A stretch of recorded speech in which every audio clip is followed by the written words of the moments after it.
Hey all, welcome to Challenge Accept, the podcast where we challenge each other to a new movie or TV show each week. I am Frank, and I'm here with Thomas. Aloha, everybody. I just had our theme song going on in my head, and I was like, man, that sounds so good. That's a banger. Yeah.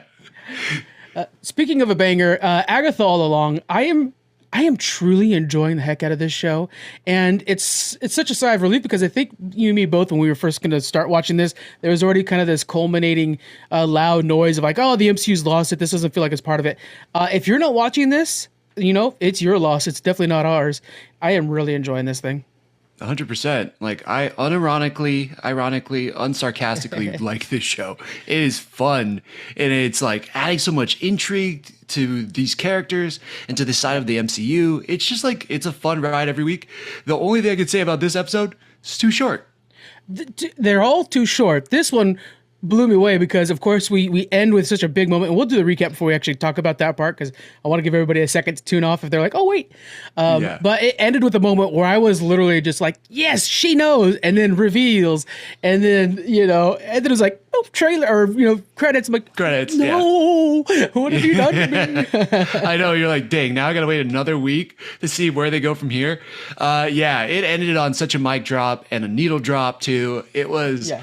Man, what a awesome, just action-packed episode. It was just such a fun ride. I really, really dug this. But yeah, man, let's break this episode down so we can kind of get into the meat and potatoes. All right, you're going to go ahead and get started. I got your timer for you, and go. Okay, so it starts with a vision from Lilia Calderu. She's seeing the Salem 7. I think we kind of touched on it, how they're like all different animal totems, you know, but we kind of see it more in this episode. Rio tells them, all of the Coven, about the Salem 7 and how they were the kids of the Coven that Agatha killed. They are trying to escape. They do a spell to make brooms. There's some funny jokes in there. They start flying away, but the road pulls them back in. And as they do, there's one last Salem 7. They kind of get to the next trial, one of the houses, jump in there. Boom, they're in 80s kind of like kid attire in a sense. Really great costuming and style in there. From there, they start the trial. It's a Ouija board. They're all trying to figure out, you know, what it is. And basically it ends up with it's Agatha's challenge, but also she gets possessed by her mom. And then Alice tries to save Agatha by shooting her. And Agatha then ends up having her mom pushed out of her, but also stealing her powers and killing Alice. From there, they get out of the house, and then Billy confronts Agatha. He's, you know, really upset. He then uses his powers, a little electric in the fingers, very much comic based, but we'll talk about that later. And then turns Jen and Lilia against Agatha, throws her in the mud. Billy, we see he has a crown, and then boom, needle drop, song. That's kind of the episode. All right, you had 31 seconds on the clock still, but I think that was, I mean, you didn't even call him Teen. You were just saying Billy the entire time. Oh, did I? Whoops. My bad, everybody. Spoiler alert. Well, let's talk about it. So we have confirmation now. Billy Kaplan, this is Wiccan. This is Wanda's son. And that moment when Agatha is like, you're just like your mother or whatever, I was like, oh, yes. Yeah. She knows. Does Billy know? It seems like Billy does know. Yeah, interesting. So many questions about that. All right. One, I mean, I think, you know, I'm glad we stick to our guns. And I was like, this is Billy. This is Billy. I thought the whole time, I'm super glad Joe Locke is killing it. But my question is like, when did she know? Did she know because she realized something in this episode? Has she known from the second she saw him and she kind of got out of her trance? Like, what are your thoughts on like when she knew he was Billy? Well, I think that, you know, the end of the last episode, which, you know, shout out to John, who joined us on that one from Geek Freaks. But, you know, she thought that Billy was her kid first. She thought it was Nicholas Scratch. And Rio had to kind of say, like, that's not your son. And then the look on her face to me was very much her realizing that. Because I thought maybe that fear that she felt in the last episode was like, no, I'm afraid of Wanda coming back if Billy gets hurt. But the way that Rio dropped that line, it feels like, no, she actually thought it was Nicholas. What do you think about that? Yeah, for sure. I think she wasn't certain, and then you're right. When Rio says that to her, there's a big realization of, yeah, wait, he's not my kid. Oh, wait, I think I know whose kid he is. Yeah. And I mean, we obviously see it. Like, if you take it back to episode 1 or 2, when she sees that body on the gurney or on top of that table, you know, I don't know what they call it, the medical examiner room when somebody dies, and you see Wanda's name on there, and then Agatha pops up. Like, she obviously knows something about Wanda. I think it was just like putting one and one together, and then she realized it. So yeah, I think that was that moment. But man, it's crazy to have the confirmation, because I was like, this is definitely Billy. I think that kid is too much of a rising star, and he's been so lovable in the show. Like, if he's Nicholas Scratch, you don't try to make him that relatable and that lovable. And that's a really good point. So first off, the Salem 7 is Nicholas's kids. So they've already made that distinct. Like, it's not Salem 7 aren't related to him. Well, in the comics, right? You're right. Yeah, that is his kids. But yeah, in this one, it seems like they took a different path, but it still really aligns with the comics in a way. Well, with the hunting them and the animal totems and stuff, but also it feels like if they do bring back Nicholas Scratch, it'll be as a kid, because we did hear Nicholas in this episode as a kid, because he's the other ghost in the room. And I think if we do ever get him back, it won't be as an adult. And if he does come back, Nicholas is outright a villain, makes Agatha look like a good guy, right? And so there's also it does make a bunch of sense that, okay, yeah, Joe Locke, who is phenomenal, and I take back anything I was doubting about him, is actually, too good to be Nicholas. Yeah. I'm in my mind, though, I think there is a possibility that Nicholas Scratch is actually still the main bad. And the only reason why we're hearing him as a kid was because that's when Agatha left him. Mm-hmm. So some part of me thinks maybe, and especially after this episode, right, we get to the Ouija board part, and Billy is trying to figure out, who's doing this, right? And he gets to Nicholas Scratch, right? And some part of me is like, ooh, maybe he's the ultimate bad for this show. Like, Agatha's still bad. We still see it at the end, but like, how do you make somebody even more relatable? Like, she's the necessary evil. Have an even badder bad, if you will. And that could be Nicholas Scratch that we see at the end. I could totally see that, especially since there's this idea that Nicholas was given to the road to be able to get the Darkhold out. And so did Nicholas grow up on the road, which would have made him so twisted and demented. And the road seems to be even...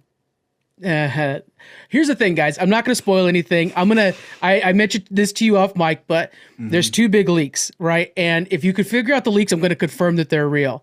So the second leak, technically, is the fact that, yes, Joe Locke is Billy. We knew that from the leak.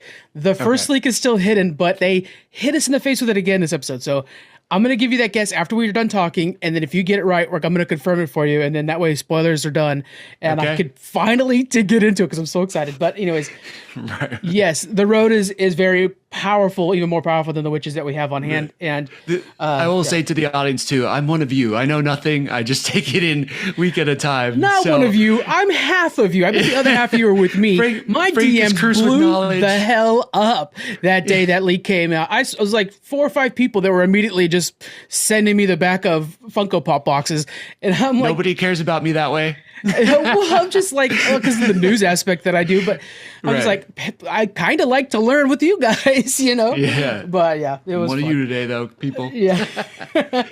All right. Yeah. One of the themes I wanted to touch on real quick. Throughout this entire series, we've been getting this trauma that's passed down through the generations, a lot of motherhood stuff.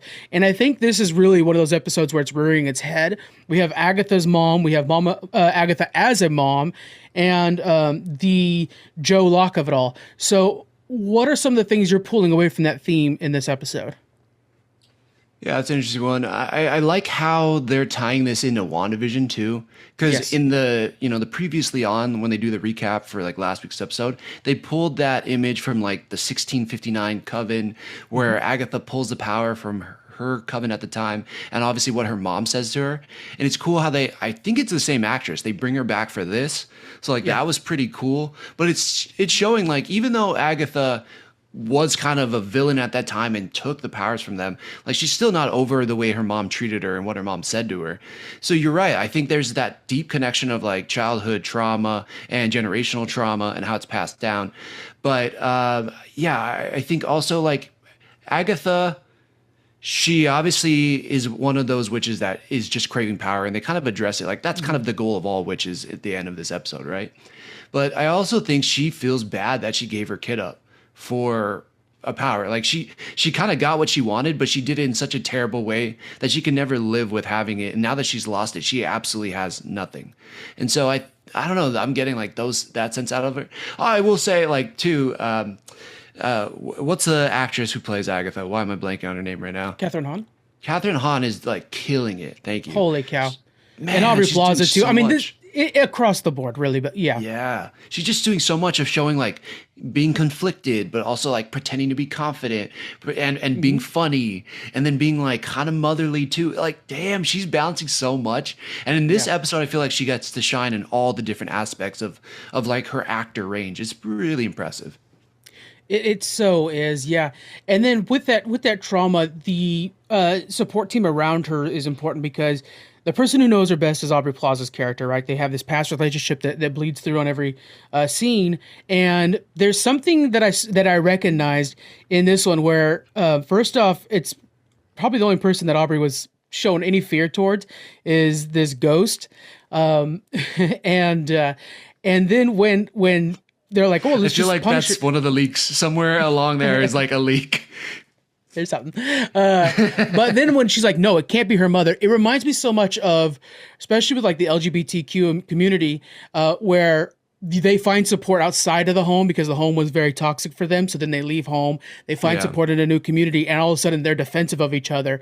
And it reminds me of when like your family doesn't accept you anymore or whatever, because your lifestyle changes or choices. And I felt that through Aubrey Plaza's character. Did you get that vibe where she was like, no, she's a better person without you. I know the tortures that you put your daughter through. And it's like, even Agatha, who's killed so many people, has Rio in her back corner.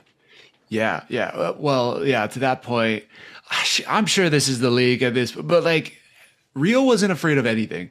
They're flying to the ground, about to crash. She's laughing. The Salem 7 pops up. She's mildly like, I guess we'll have to fight each other. So quick to take bodies and everything. Can I just guess right now if this is it? They're using the Ouija board. I want to set this up, right? Because we get a few different names in there, right? Then. But we get Mrs. Or Mr. Shart or Mrs. Hart, right? Is like the first name. And then they're like, what do we need to do? And it says punish. Right. And then there's a part that says, who's in the room with us? Death. I think Rio is Death. Yes. Lady Death. Yeah. Yes, she is. That's pretty badass. The ghost that's there, that's like, I don't own you. I love that. Oh, that's why. I was like, why would she be afraid of her? And also I thought too, like, if somebody doesn't die, then she probably doesn't claim them. Right. So, right. And like, she obviously wants to claim as many souls as she can if she's Lady Death. So I was just like, yeah, I thought there was something there, but okay, that makes sense why she would be kind of afraid of Agatha's mom. Yeah. Or just like, you're not natural or something like that. Like there's some sort of animosity between the two because they're not on the right planes. Right. She says like, I hate ghosts or something, right? Yeah, she does. She does before the ghost even pops up. Nice. Yeah. I wasn't certain, but I was like, something about this. Rewatch this series. I'm telling you right now, man. After the leak, I've been watching it with new eyes. Rewatch it. I mean, because who's not going to? Knowing that, and they've been dropping that hint in every episode, and it is enhanced by that information. It is a better show because of it.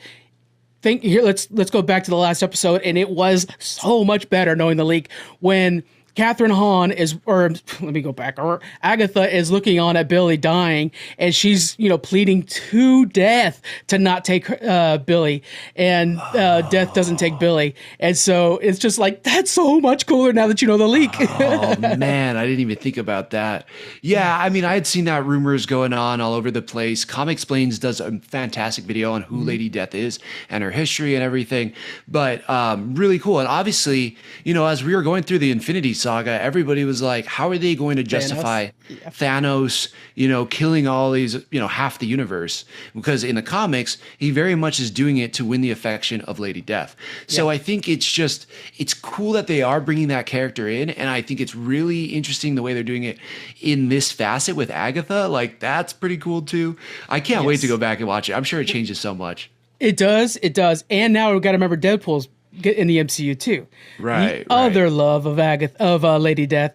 And yes. And in more recent comic book history, Lady Death, and because the whole time it's been like Thanos has been just like, oh, I love her, and like it hasn't really been a quiet. Yeah, he's swooning over her. Right. But now in recent ones, she did refer to herself as my love or something like that to Thanos. So there is something there now that's kind of back and forth. It wasn't always that way.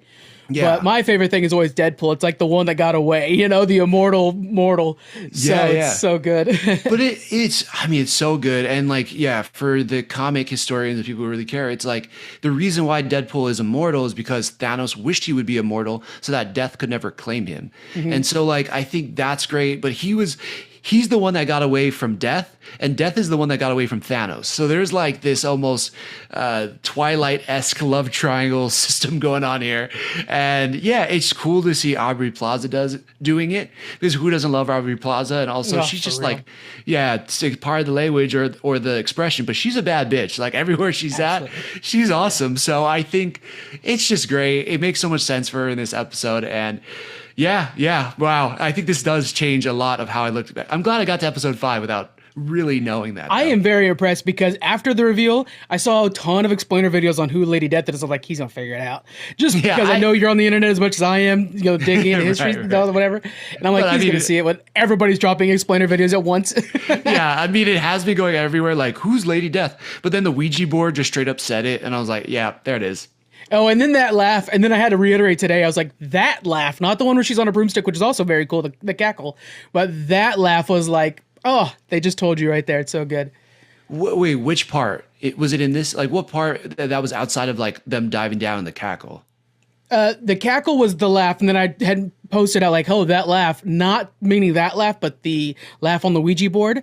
And then Ouija board, okay. Yeah, and this morning I ended up getting a clip of that one and posting that. Like, this is the laugh. Got it, okay. It's so cool. Man, shout out to Aubrey Plaza getting 2 iconic laughs in an episode. Oh, man, it was great. She's been delightful. And throughout the entire episode, too, when they're being, we're reflecting a lot on the last episode as well because you're here now. But like when she's just chill in the room and people are sitting there swarming around with this demon in the room and she's just chill. Like clearly she doesn't need to worry about demons. She's on a different plane than them. And then Jonathan brought this up and I told him not to spoil it, but he kind of spoiled it a little bit. He said, their arrangement was always Agatha will kill him and Rio will claim the soul. Oh. And so it's always been like a couple's game between the two of them. Yeah. I didn't catch that part. And I listened to the recap. So good on you guys. Flew right over my head.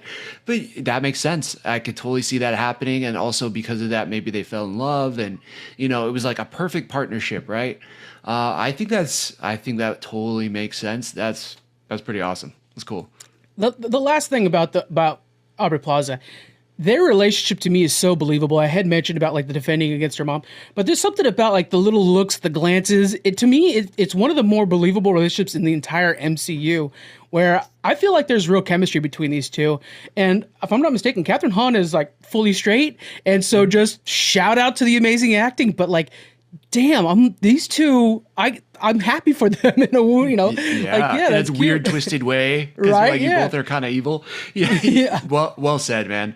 Yeah, I think that it is so believable and it comes across and you really feel like there's chemistry between them. But yeah, to your point, like if you watch White Lotus or even I think even Parks and Rec when we were talking about it, like. Mm-hmm. There's no way, if you look at real life, like Chris Pratt and Aubrey Plaza, they seem very different and their belief systems feel very different in real life.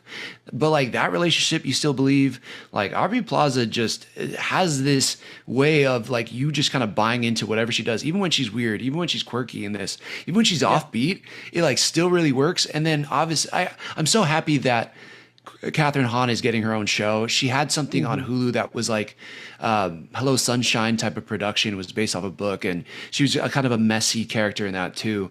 But it's really cool to see them on this platform, in like a Marvel platform, which, again, people can trash talk Marvel all day, but it's still drawing in so many eyes and look at Deadpool Wolverine, over $1 billion. Like there's still a ton of attention around it. I'm happy that these two women are getting to carry this franchise forward, I guess. It's like they're just crushing it. Yeah, that's what it was. She was on Glass Onion when she found out that they're going to make this series. Yeah, that's such a good little behind the scenes. Yeah, somebody had messaged or whatever, like, hey, do you want to do like a Marvel series? She's like, of course. Like, why would I not want to do that? That's nuts. And he like couldn't tell the rest of the cast and had to like, they were at like a barbecue or something and she had to act like, yeah, nothing amazing just happened to me, but okay. Yeah. I just bankrolled a whole new career. Yeah. Also, what a flex to be on like the Glass Onion set with everybody. And then, you know, like with that cast, which is astounding. And then a bunch of those people have been in Marvel stuff too. So like still attracting by far top talent. Daniel Craig needs to, sorry. Totally. Go. You know my brain. Daniel Craig needs to be in the MCU so bad. I'm such a fan of his. So let's make that happen, guys. Baldur the Brave. He shot scenes. It's like confirmed. Like he shot scenes for Baldur the Brave for Thor. Really? For Thor Love and Thunder. Oh, that's right. I remember that now. No, Multiverse of Madness. He was going to be one of the Illuminati. Oh, that's right. Oh, that's perfect for him too. They ended up not using that scene, but so he's in there. Links in the description to my petition to get scene restored. Right. All right. Let's go ahead and continue going with Agatha All Along. Yeah. So what I want to ask you about is like the different characters, like because we still got some tidbits of Lilia. Like she kind of explains what like her divination ability is. It's not about connecting to spirits. It's about connecting to time and also other dimensions. I thought that was very much a link to what we had heard in Multiverse of Madness. Did you get that too? Yes. And I want to. Yes, and her getting stuck in time thing. We've been trying to figure out what it is she's seeing, and it probably came into fruition here. She's telling in the 70s episode, which was the last episode, Alice don't. Alice tells her don't what, and then if we flash back to the earlier episode where they're in the beach house, she says try to save Agatha. And in this episode, Alice tries to save Agatha and dies for it because Agatha then takes all of her ability off of her. Oh my God. Yes. Good connection. I know you you sent me a video of it. Again, this is how my goldfish brain works because I completely forgot about this. I know it had to relate to something, but it had to relate to this episode right here as Alice is trying to save Agatha. Damn. That's so good. Nice. Good catch. And that somebody had made that video and then like this happened. It was like, oh, it's in this episode. That's so great. I'm Patti LuPone is great. She's killing it, right? Oh, she's subtly crushing it too. Like, obviously, I'm not a big musical theater person in a sense. Like, I know kind of the basics. Like, I've seen the top plays at Rent and Les Mis and like all that stuff, but like, I'm not like tied into like live theater as much. That's better than me. I saw the Cats movie for this podcast. Yeah, my mom like is like big on that, so she took me when I was younger and stuff. But it's like I don't really follow it that closely. Obviously, Patti LuPone's name came up talking about last episode. Her friend, what is Liza Minnelli? So she's really close friends with Liza Minnelli, and apparently the way she looked in the last episode was kind of like a nod to Liza Minnelli. Oh, that's delightful. That's cool. Yeah, cool. That was so awesome. So I thought that was great. But she's like subtly doing so much, and she's just killing it. Like I want to see her in more things. Like man, she just I want to see her in more movies and TV, I guess. Do you feel like so at the end when we saw the mind-controlled witches take over. There's a couple times where we saw some mind control, I think, in this episode. We saw during the sleepover when they decide we need to punish Agatha. And all of them are suddenly on board to punish Agatha so disturbingly fast that you're like, something's not right. And it could be being possessed by one of the two ghosts that are in their room. But then later on, when we see them kind of possessed again, it's with blue eyes, which is reminiscent to when Wanda takes over somebody with red eyes. That's Wiccan, then probably doing that because Wiccan's whole thing is blue. But then going to the room, do you feel like Wiccan was also controlling them in that room? Or do you think that was just sort of corrupting forces from the two ghosts? Yeah, I think it was the corrupting forces. And that's, so the two ghosts, I think that's an important part to call out because I think Agatha was being possessed by her mom. If I had to guess for the rest of the witches, they were being possessed by Nicholas Scratch. Yeah. So that's kind of where it might be, right? Because like then Billy starts using the Ouija board, gets Nicholas Scratch the name out of there. And so I really thought, maybe that's his thing. And I think he's the one that's really trying to mess them up with the trials or really trying to take them all out. That I want to know. Does he know the whole time? Because if he is trying to mess them up, why? What is he trying to do at the end of the road? Is he trying to bring Wanda back? You know. I want to know what's going on. Now I'm already invested. Now I'm so much more invested in like what's his goal, because what, just like with WandaVision, about 60% through, we're sitting there playing this whole like what's going on in the sitcom world, and then all of a sudden it turns into actual Marvel movie, and I think we're at that turn now where it's like, okay, now we're into the actual Marvel movie part of it. It's going to feel like the MCU movie. Yeah, I liked this too. What I thought about in this episode was that WandaVision was very much like sitcoms through different time periods. This is more almost like music based and like cultural based through the time periods. Great call. So like I feel like it's more based on like the culture, not just like on what people were watching on TV. So I think, I don't know, I like how it's similar but different. Like the way Agatha looks at this, being, hundreds of years old too, is like kind of going through these different time periods. I think that part of it is awesome. Yeah. This one being a sleepover, did you ever, this is kind of off topic, but I was just like, man, I miss those days. Did you ever do any sleepovers when you were a kid? Oh, hell yeah. All the time, dude. And it was board games, but then it moved into video games. And like, I had sleepovers when there was like Sega Genesis. And then it was like PlayStation 1. And then Xbox came out with Halo. And literally, I was like linking cords to my neighbor's house, 150-foot long cables. Oh, yeah. Dude, the sleepovers were the best, man. I remember the sleepover with Halo 1, where we're going to go watch Matrix in the morning in the theaters, and we beat Halo 1 that night, just a full-on from start to finish, beat all of Halo 1, wake up, get ready to go to the theaters and watch The Matrix. It was like, damn, how you don't know how golden that era is in your life. Seriously, man, that is a dream day as a kid. At least for me, it was as a kid. Oh, yeah.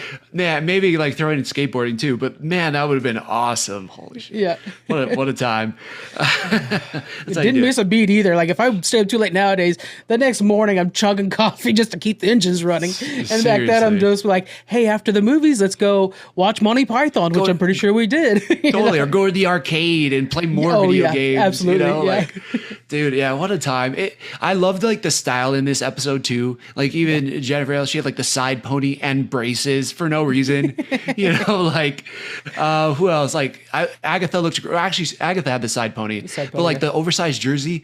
My only thought with that though, and maybe is like why 03? It's such like a weird time period that has now nothing you got me looking stuff up. I don't know. Yeah, I haven't been able to look that up either, but I'm like, it's such a random time period when it should be an 80s based episode. And obviously like Catherine Hahn is a lot older than that. So I thought that was kind of like an interesting number to be on her jersey. And like, if we know anything about Marvel Studios is like every time they use a number, it's for something specific. So yeah, I was very curious about that. I'm trying to think. Yeah. Also, I mean, if you need any more hint that he was Billy, his headband was blue. Joe Locke's headband was blue, and like he's wearing kind of a red jersey. So if you know anything about, like we saw it in WandaVision, as him and his brother go trick or treating, they have their characters' colors from the comics, and so his head is blue with that blue headband, and then his shirt was red, just like the red cape that he wears as Wiccan. So people think it's the triple goddess. Which is the mother, maiden, and the crone. Which she calls out in this episode again, and is part of the red song. So smart. And of course, hey, you know what, guys? If you want 2 more employees, we'd be happy to work for you. Screen Crush already has 68 Easter eggs from this episode. It was just on. How do you guys pump this stuff out faster than anybody? Yeah, that's crazy. Screen Crush, way to go, guys. Good job, guys. Yeah. Have some friends over there. You guys are doing good work. Heck yeah. Again, let's go back to the cast here. We have Lilia's doing this kind of jumping around in time, and it's feeding back here. Do you feel like it was intentional for Agatha to take Alice's abilities, or I kind of felt like in this episode we saw it like eventually she was willing to take it, but at first it was almost like a curse that's put on Agatha that anybody who gives you or shoots abilities at you will steal them from you. Right. Yeah. I saw that rumor too. And after I saw that, I was like, that's it. But at first I was like, what are you doing, Agatha? Like, you really couldn't help yourself. I was so mad at her. It was like a Star-Lord moment, where he's beating Thanos. And you're like, what are you doing? But then I saw that theory that her mom maybe put a spell on her that when anybody shoots something at her, it's a protection spell, but it also absorbs their powers. And then, subsequently, like, it's not even the purposeful thing. It ends up killing them. So I was like, maybe that's it too. But man, I feel so bad for Alice. Like, she just got over her whole trauma and everything with her mom last episode, and now she's dead. It's like, what? That sucked. There is a thing, though. I mean, this is just totally, at least she died in peace, because I think there was a lot of it. Like, she didn't die with the demon hunting her, going True. down with her. There was something to that. Like, Alice, I truly felt like finally found peace at the end there, and died a protector, which is her role of one of the witches. You got the Green Witch and whatnot. But what an outstanding character. Shout out to her in the last episode doing that D&D Bard class thing where she just rocked out, and I was just like, I need another version of the song stuck in my head, but there it is. Right, and I'm sitting here singing the, Witch's Road while I'm hanging out with the dogs. So, I know. Yeah. Oh, I'm seeing it all the time now too. It's like in my down, like just constantly in my brain, but they're releasing the record. I know I'm going to grab it too. I just saw them saying that they're going to release the record. I'm like, yep, that's going on the record player. 100%. For sure. Yeah. But yeah, I think that kind of leads us maybe to the end, unless you have anything else. But I kind of want to jump off to where it leads us, and just talk about like a hero moment too, right? Like Agatha, whether she meant to or not, did kill somebody who was a part of the team, and Billy stands up to her. And I really was like, ooh, this is him being a hero. I thought that was really cool. But we see some electricity coming out of his fingers. And for those of you who know, when you read the Young Avengers series, obviously he's one of the founding members of the team. But at first, they think he's a descendant of Thor or the Asgardians because of his electricity. So they were like, oh, I forgot what they call him, but it was very much more aligned with like a Thor name than it was with like a witch name or with Scarlet Witch. And so like, I thought that was really cool because that's such a tie into the comics.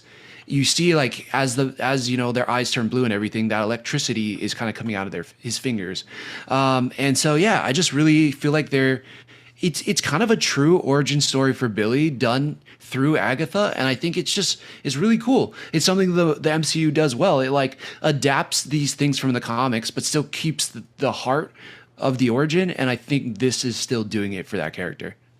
As for his name, Asgardian name, I hear is it Demiurge? The Demiurge, I think, is like something with his powers, like what his powers are called. Okay. But there's like some. I'll look it up. I'll read things going on with like Kaplan and Maximoff, and so right. Yeah. But I think this is it. This is a very kind of comic accurate origin for Billy, which I think is sick. And I didn't know how they were going to do it. Ever pull off in the MCU, by the way, because when you look into his actual origin, you're like, they're not going to do the hands thing. Well, who says they're not going to now? I mean, I don't think they're going to pull punches. I don't think so. And I think it's, I'm such a big fan of like respecting the source material. Of course. It's like, you don't need to change something just to change something, which is like something Sony has done. Right. And that's why plus also, yeah, we could go on that, but like actually let's compare it just quickly. It's like Sony's villain stories compared to this villain story. Man, does it just work so much better, and they're so much more compelling, and they're not ignoring the obvious thing in the room. Like Sony will never say Spider-Man. I don't know if they legally can, but that's a problem. Here we hear the connection to Scarlet Witch. We're seeing the connections to Doctor Strange and the Multiverse of Madness. Like it is just, we're getting death. Like what? That is wild to me. And yeah, with Sony, like they can't use Spider-Man, but they could use Venom's name all they want. And it's like, that's your heaviest hitter really for the Sonyverse. And so just drop it. And in here, we're hearing Wanda all the time. We're seeing symbolisms and images that echo farther out, and then back to Wanda from the other things too. So like when you're watching Deadpool and Wolverine and you see that there's a Scarlet Witch in the cave above them and stuff like that, you're being reminded the entire time of this connected universe, and you feel it here. And then with the visual storytelling, the color messaging that Marvel has just mastered at this point, where if you see magic and it's orange, you're like, that's Doctor Strange. Red, it's Wanda. Purple, it's Agatha. And now, clear as bell, we see blue is Billy. And it seems so simple, like a kid would draw it that way, but if you're not paying attention to it, you just understand it to be true. That's super smart. It's the lightsaber problem. It's perfect. And yeah, I really think that they found gold with this. Now, I was under the impression that Daredevil was going to be the first one under the new era, quote unquote, of Disney Plus and the show Bible and stuff like that. But I found out today from a TV writer that I follow that no, this is actually the first show that had the show Bible. Do you feel the impact on that in comparison to, say, like The Acolyte or some of our past shows, Loki, which Loki I think is very good, but do you feel the difference between the two, having a show Bible? Oh yeah, 100%. And also bringing back Jack Schaefer. Like Jack Schaefer wrote all of WandaVision. That's why it's incredible. Obviously, Matt Shackman directed the whole thing, but then bringing Jack Schaefer in to write and direct all the episodes too. It's like consistent feeling vision, and to have two different projects that are so entwined with each other. Why wouldn't you just bring back the person who created the first thing? Like it's such a no-brainer, and it feels consistent, and it feels like WandaVision, and it feels like Marvel. It's just like, it's great. It's great. Like it's even what's going on with the Penguin and the Batman. Like the Penguin has, obviously it's a different showrunner, but she was kind of like working hand in hand with Matt Reeves. That's why that works. That's why that's consistent, but also like the type of genre they're doing too. Like it just, yeah, 100%. I love that this is the first project part of Marvel Television, because if you're sleeping on it, or if you're just hating on it because it's like women, or you think it's woke or whatever, that's so dumb. It is so entertaining, and it feels so cohesive, and it's just working on so many levels for the MCU. This is Marvel at its best. I want to say when it starts connecting everything, and it just moves from one project into the next project. And I think this is such a sleeper, but it is pushing a narrative forward that's really going to work for like the magical side of the MCU. And to add to what you're saying too, I think there's something where we weren't sure how well this is going to do in the beginning, and we're so blown away by how well it's doing that we're it's that thing where you go in with low expectations, we're coming out with high. Yes. But it also avoids one of the many pitfalls that Marvel falls in the other direction, where they try to make sure it's a standalone story and don't connect it well. Like this feels like it's connected to the wider world of the MCU, and you're benefited by knowing it all, but you could watch this without knowing it and just being haunted by Agatha's, just being haunted by the name Wanda instead of being, knowing everything. And I think it still stands up on its own so well.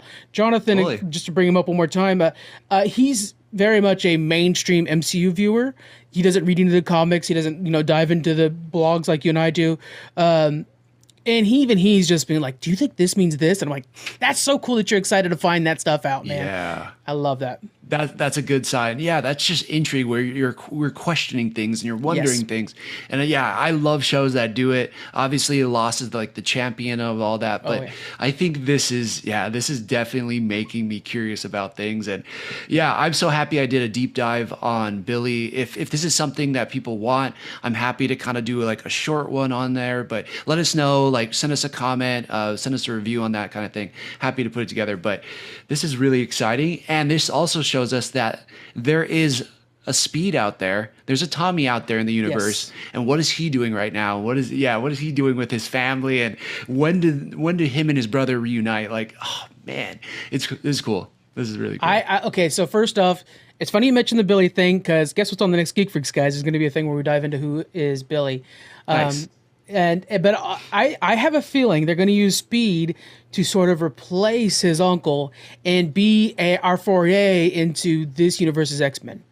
And I think he'll kind of be like an X-Men guy, which works. It kind of does work, especially cool. With, I didn't think about that. That's interesting. I love Quicksilver as a character. I mean, he's just so cool, and a little OP in the Fox X-Men universe. But if they do it like Makari, I think Makari from the Eternals is the best representation of like Speed powers on screen ever. So agree. Absolutely agree. She was so sick. So, man, if they take some of that with like the silver streaks like his uncle had, god dang, that's going to be awesome. That's going to be sick.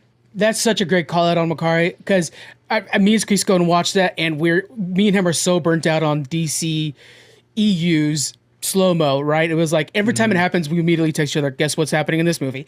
And they were like, hey, you know what? We don't have to use slow motion. We could just show Speed in its own universe. And it was like, yes, it looks so cool. And it's just so refreshing. So if they take that note and bring it into the rest of the MCU, have your slow motion moments. Hey, those two scenes you're talking about, or the Fox universe's as Quicksilver, like those slow down scenes that are so famous, are incredible. But we don't need to They're mimic awesome. Not everything. taking anything away from it. Yes. Yeah. Anyways, so many questions still had for the rest of this series. Do you have any predictions of where we're going? So, not prediction, but one of the questions I'm left with is, right, like they all get thrown into the mud. They get sunk down, right? They're not on the road anymore. And the three characters that went, because we also didn't see Rio. Where did Rio go at the end of the episode? So that makes me really curious as to where she went. But we got Agatha, we got Jennifer, and we got Lilia all sunk in the mud. So I think this is going to be the next episode is standalone with them. Maybe this is Lilia's part where she has to confront her trauma or whatever happened to her. Maybe we also find, ooh, you know what? I do have a prediction now. Okay, so we saw in the trailer that Jennifer, she is put in like a hospital. There's like lights beaming down on her. I think we get this in this next episode. I think we find out what happened to her there. Maybe Agatha has to confront something with Nicholas Scratch, and then I think there was a poster or like a painting that Lilia was looking at, and she started crying and freaking out. I think we dive back into her past as a kid and growing up in, I think it was like Sicily or something like that, and how she became a witch and like her dark path into that type of life. So I think this is all kind of more of their like deep-seated origin story in the next episode. Okay. I really like that. I really like bringing up the whole Sicilian background too. I can't wait to dive into that. I'm going to add, I want to know, how much did Billy know the entire time? I want them to be going down to Rio's realm because when she had mentioned like, oh, it's magic, it pulls down the nearest witch that fits, or up, she references, or up. So it's like, okay, so she's from, hell or, death, whatever we can use. Hell is definitely coming up, by the way. That's another character that's not a leak, but I think we all know Mephisto showing up somewhere, somehow. And so, I'm hoping that that's where they're going. But we're going to find more trials. There's more trials to come for sure. Absolutely. And they just did such a good job with the trials, making them so small, but like impactful and interesting. You know, it's like what Squid Games did well. It was like, these are such simple games, but there's so much on the line by them not passing or like, completing the game. It's great, man. This show's, such a sleeper hit, but it's just awesome. I hope you guys are all watching Agatha with us. Make sure you guys let us know what you think of this series. We're heading into the spooky season, so you're going to find out here pretty soon with our latest Hangover episode. I'm going to start challenging Thomas to some horror movies and starting to get the spooky season going on. And I'd like to get some ideas from all of you. So please join me on Threads or any of our social medias and shouting out the movies you want us to watch. All right, guys, we'll see you on the next one. Bye. Aloha.